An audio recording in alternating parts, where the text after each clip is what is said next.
Welcome to the online series of creative conversations produced by Arts Nexus, featuring practicing arts makers from across far north Queensland, a place to explore the business of arts, the ups, the downs, where we get our inspiration from and what our aspirations are. I'd like to acknowledge the custodians of the land we're meeting here today and pay our respects to the elders past and present.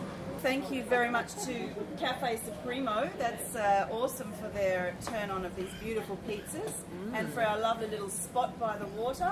Thanking Arts Queensland for our funding for Arts Nexus. On my left we have Velvet Eldred, and Velvet is the key arts facilitator at Art Disability Services. She's also got a lot of qualifications in various forms of counselling and has worked in both the health and the arts sectors and the health and arts crossover sector.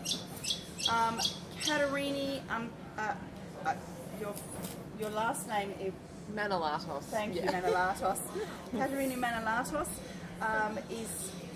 has majored in singing, voice as an instrument through the Conservatorium of Music, and is now doing a lot of work in the space of therapeutic use of the voice, but also teaching, training, and performing, as well as parenting at the moment. So very, very closely aligned arts and health practice. And Gail Rogers is also a speech therapist, a trained speech therapist who works as a speech pathologist who works as a voice therapist, and together they run Vocal Boot Camp. How does creativity and the arts impact on people's health and well-being? So from your experience, your personal experience, or your therapeutic experience, or your arts practice. Anyone like to take that off? Velvet.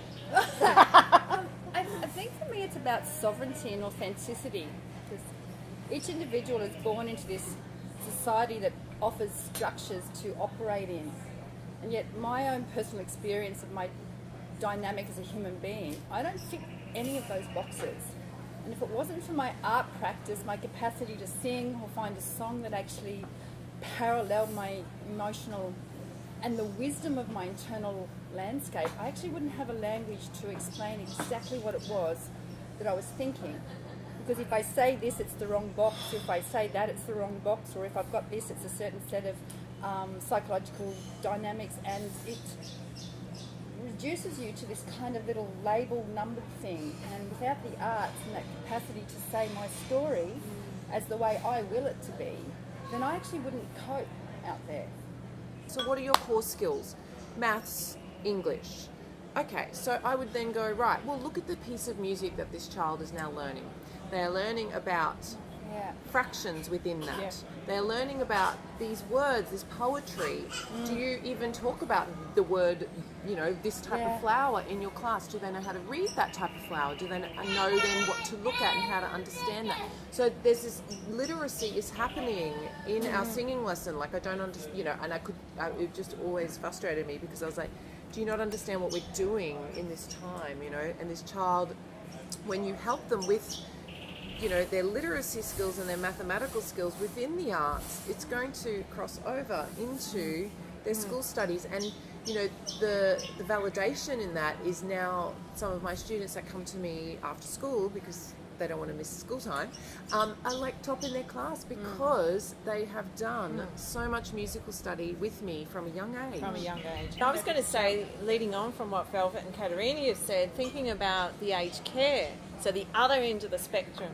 And I'm just thinking about this as everyone's talking. When people are in high level of aged care and they can't walk, they're in wheelchairs or they're bedbound and they can't do that, or they have dementia and they're in a I was going to say the word locked. It's not a nice way of putting it, but in a secure, secure area. They get art therapists in, or art activities and activities officers, and they do art in all sorts of forms, creativity and music and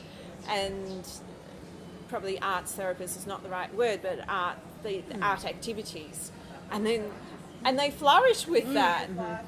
Yeah, Yeah, flourish yes. with it. You're really allowed to be alive. Yeah, Especially in with people with dementia, it's where they can express themselves. They lose their ability to be able to find words and express themselves, and as their memory deteriorates and their thought process deteriorate, they can't express themselves as they used to. But they can get involved in art or music or some sort of creative activity, and they absolutely love it. And I always say this to my students: singing is a muscle memory, even though the voice isn't a muscle, but your body is remembering every time you do something, every time. So it's not these quick shows, X Factor, whatever, you're suddenly a singer, you're suddenly, up there. Because it's a lifelong journey, and I say that we study longer than any surgeon has ever studied. We are doing that from the beginning. It's part of who we are. It's and I think, as you say, like, people need to be given the opportunity, or someone needs to go, you've got that flair, and I was so blessed that my parents saw that in me and went, right, you're off to music lessons, you know what to do. And a lot of parents come to me with their children and go, I think they have a nice voice, I have no idea. I'm not a singer, I've never been musical in my life. And then,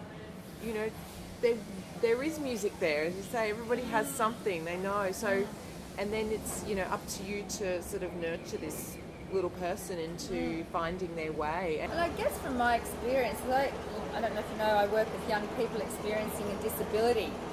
So there's a few things and dynamics you have to kind of get through first: is learned helplessness, lack of ambition, lack of drive, lack of I'll be anything, lack of dreams, sometimes a lack of happiness.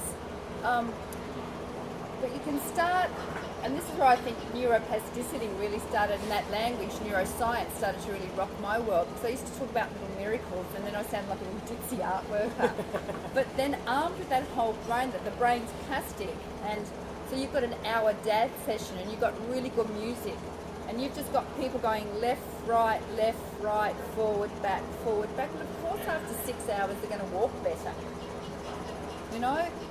I teach choir. Of course, after 6 months of being in a choir and practicing this, they don't see it as speech therapy, they don't see it as practicing voice. But then to actually see somebody get cranky and go, gee, that was fantastic. It's the first time I've ever seen somebody allow themselves to use that kind of sound. The discipline, taking for 10 years a group of drummers who are just starting on plastic tyres to now the discipline of drumming and focused attention and active listening and staying in your own lane and staying in your own business while there's 10 different rhythms going on. So performing throughout all of this time, not really thinking too much about it, naturally then going along this path that opera would be my life. And then I suppose when I hit 22, because I was very young still, I had this moment of, I don't know if I want to do that. I don't even know. I'm just here doing this stuff. And then I decided to take some time off and do my music therapy, because I felt like I was trying to soul search, I suppose. Why was I singing? Was it because I enjoyed it? Was it because of how other people felt when I was doing it? And you expressed some kind of anxiety that arrived. Yeah, so there was this sort of anxiety about performing a little bit, because suddenly I was like, oh, the stakes are getting higher. I'm not just this young girl that everyone says you've got a nice voice. I'm, now a professional singer. So the stakes were getting higher. I was feeling a little bit of anxiety around that. And I think Gail even saw that when I nearly fainted once, and it was quite intense for me, and I was trying to work it out. Why? And then I sort of came back I met Paul, the guitarist, Paul Chantrell, and we started to explore a bit of world music. And as we were doing that, I said, well, my heritage is Greek. Let's look at some of the music that I remember, from my dad singing to me. So we started exploring that, and I don't know, suddenly this light bulb went off and I went, I love singing this music. I feel happy. My soul feels good. I don't feel anxious. I don't feel that stress. It just feels so much more natural to me. So this path sort of opened up that was always there from the very beginning. And I suppose that idea that maybe I had been fighting it because I was thinking, what am I going to do with this? Where do you go with this Greek music? I wasn't band singing. Greek music. I was, doing artistic art song, folk music, Greek music. So, yeah, so now I feel like I'm in this different time in my life now that I'm a bit older, and I just go, I don't care what anyone thinks, I enjoy it. I love it. And I think with that, then you have people who really love that. They love that you are doing this music, and they enjoy that you don't care, but you do care. You care about the music and preserving that culture. I suppose that's where I'm at with the stuff at the moment. So through trying to find your own voice and what resonated with you, you actually linked back into your own culture. Yeah, definitely. It's a beautiful. And the techniques changed for me too. Like I obviously was classically trained. It was a very rigid training. Everything was about the technique, and you should do this, and you should do this, and you should stand a certain way, and the classical sort of structure of singing. And then, you leave that and you go, well, actually, I don't have to do it that way. I can do it my way. So it's funny, even being a creative person, I didn't feel the sense that I could be creative in my own creative outlet, which was singing, which is so weird. It sounded like to me that vocal boot camp, that kind of thing, was the biggest passion for you, where you got the most juice out of life at the moment. Yeah. Probably because in the vocal boot camps we're not necessarily dealing with people with a medical issue, because I see them one-to-one. You don't see them in a group. And so our vocal boot camps are directed maybe to a group of teachers that are at risk of voice issues but don't necessarily have them. But you're not pointing the finger and going, Absolutely you've got a not. lack. Absolutely. You're going, let's work on a skill. So we're working away from our medical-based health pro forma of, we've got an issue and we deal with it in this way, but we're helping these people, enabling them, we're empowering them, we're teaching them ways to prevent issues in the future. The arts for me allowed me to find a voice, but I can't really separate the arts from my political activity, because I grew up in an Irish family, and so I grew up in a very politically charged family. My father was Protestant, my mum was Irish Catholic and Sinn Féin, and at one stage the IRA blew up Lord Mountbatten.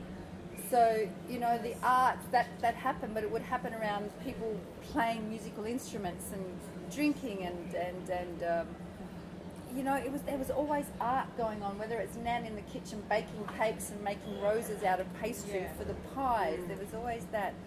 So, without the arts, without my absolute determination to stand as an independent person and struggle to find that authenticity, I was on track to be an alcoholic, and the arts pulled me back from that. I was just listening to our young friend and colleague Ant there, and the passion and the frustration. That was me a good 30 years ago. I've been so lucky. I've had some of the best jobs. You get these programs up and they're evidence-based and everybody's doing fantastic things, and then a new government comes in and they pull the funding.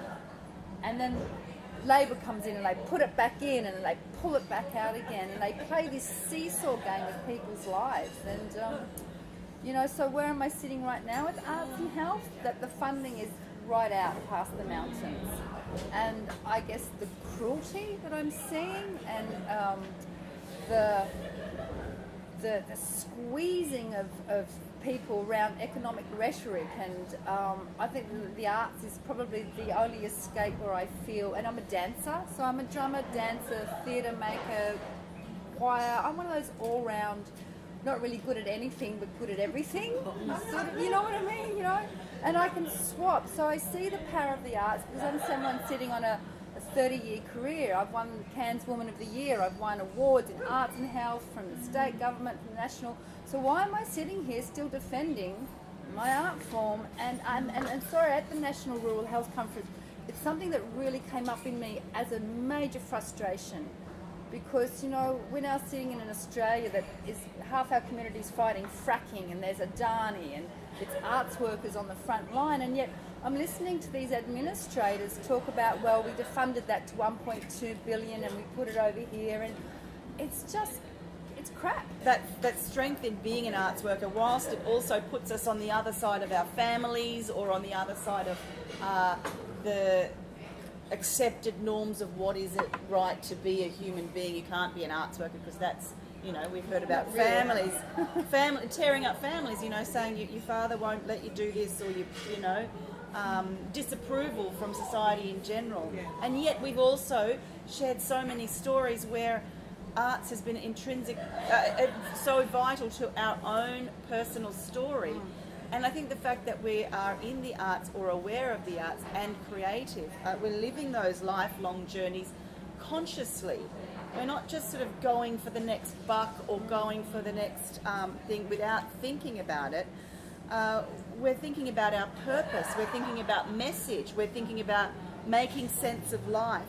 We're thinking about the shadow, how to deal with the trauma, the pain in our life. We're thinking about destigmatization. We're thinking about giving people voices. We're thinking about expression. And all of this discipline, a sense of mastery, sets of tools and things like sparks and solutions. We're thinking about works of art and performance. Arts is not a dirty word, you know, it really isn't. And I'm very passionate to follow in what Jenuarrie put out there as Arts Nexus lead in saying let's keep this conversation going, because if we don't, it's not happening out there.